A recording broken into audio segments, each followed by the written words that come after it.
আর্জেন্টিনাও জিতলো, আমরাও জিতবো। আজকে তো সকালে দেখলাম আপনারা খুব আনন্দ করতেছেন। আর্জেন্টিনা তো আমরা সবাই আর্জেন্টিনা।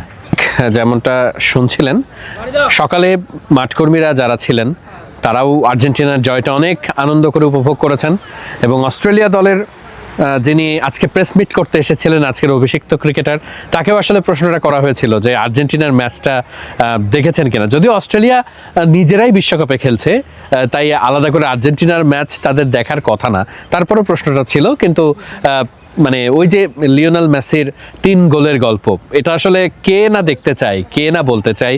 অস্ট্রেলিয়ার ওই ক্রিকেটারও আসলে খুব উৎসুক হয়ে খুব খুশি মনেই বলছিলেন যে it is great to watch. মানে মেসির ওই হ্যাট্রিকটা দেখার লোভ বা মেসির খেলাটা দেখার লোভ বোধহয় কেউই সামলাতে পারেন না। আমরা ঠিক এখন যেমনটা দেখছি, ম্যাচ শেষ হয়ে গেছে, ম্যাচ শেষ হয়ে যাওয়ার পরে যারা মাঠকর্মী থাকেন তাদের তো অনেক কাজ থাকে, অনেক ঘন্টার পর ঘন্টা তাদের কাজ থাকে। আবার পরবর্তী ম্যাচের যে উইকেটটা থাকে সেই উইকেটটা নিয়ে তাদের কাজ করতে হয়। এর ফাঁকে আসলে ওই যে ফুটবল বিশ্বকাপের যে উন্মাদনা, সেই আনন্দটাও তারা আসলে ভাগাভাগি করে নেন। সকালবেলার ওই দৃশ্যটা নিশ্চয়ই অনেকে দেখেছেন, অনেক ছবিতে দেখেছেন যে মাঠকর্মী যারা ছিলেন তারা আসলে মাঠে আজকের ম্যাচের উইকেট প্রস্তুতির পাশাপাশি তারা খুব ভালোভাবেই ম্যাচটা উপভোগ করারও চেষ্টা করেছে। তো একটা দল যখন আসলে ভালো করে, তখন তাদের সমর্থক যারা থাকেন তাদেরও আসলে অনেক উচ্চাসা তৈরি হয় এবং তারাও ওই আনন্দে সামিল হতে পারেন। নিশ্চিত করেই বাংলাদেশ দল যদি আজকে ভালো করতো, বাংলাদেশ যদি অস্ট্রেলিয়ার বিপক্ষে আজকে ম্যাচটা জিততে পারতো, তাহলে সেই আনন্দটা হয়তো বা আরও দ্বিগুণ হতো। একজন গ্রাউন্ডসম্যান তিনি কাজ করতে করতেই বলছিলেন যে বাংলাদেশ যদি কোনো মতো 160 রান করে ফেলতো তাহলে হয়তো ম্যাচটা আমরা জিততে পারতাম। স্বাভাবিকভাবেই তারা যখন মাঠে থাকেন, এত পরিশ্রম করেন।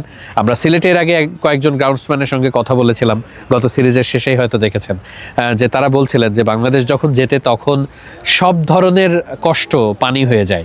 ঠিক ব্যাপারটা তেমনই।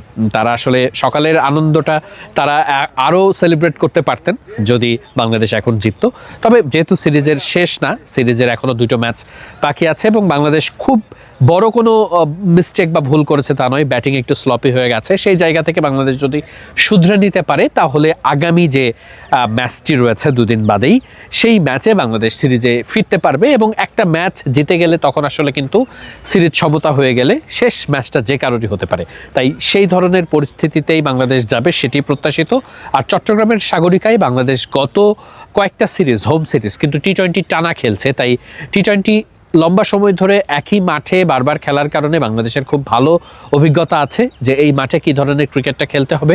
আজকে হয়তো বা পরিকল্পনা যেগুলো ছিল, যেটা আমরা আরেকটা ভিডিওতে আপনারা দেখেছেন, সেই পরিকল্পনাগুলো বাংলাদেশ ঠিকঠাক মতো এক্সিকিউট করতে পারেনি। তবে নিশ্চিত করে আগামী ম্যাচে সেটি শুধরে বাংলাদেশ টিম ম্যানেজমেন্ট সেই পরিকল্পনাটা এক্সিকিউট করার জন্য ক্রিকেটারদেরকে বেশ ভালো মতোই তারা মঞ্চায়িত করবে, সেটি প্রত্যাশা। চট্টগ্রামের সাগরিকা থেকে ওয়াহিদ মুরাদ, মিডফিল্ড।